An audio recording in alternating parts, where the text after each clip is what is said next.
In this guide, I'm going to show you how you can claim the premium edition bundle here in Forza Horizon 6 so that you can get all of the premium stuff. Before we do get into this guide, make sure to like the video and subscribe to the channel with all notifications on. It really does help the channel and it lets us know that you want more content like this.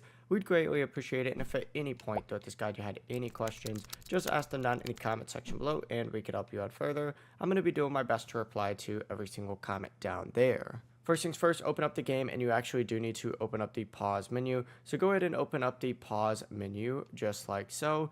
Once you open up this pause menu, you need to go ahead and make your way over to the store tab. So tab all the way over to stores up at the very top, and you're going to see a car pass section on here.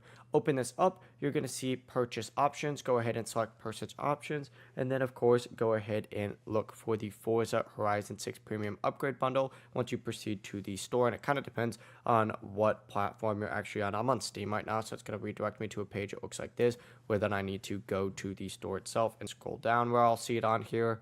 But essentially what you need to do is select the bundle and claim all the available rewards from this section specifically. I do not own this, so just keep that in mind. But in here, you'll see an option to just download it if you don't currently have it downloaded. If you don't have it downloaded, it's not even going to be available for you to use in game.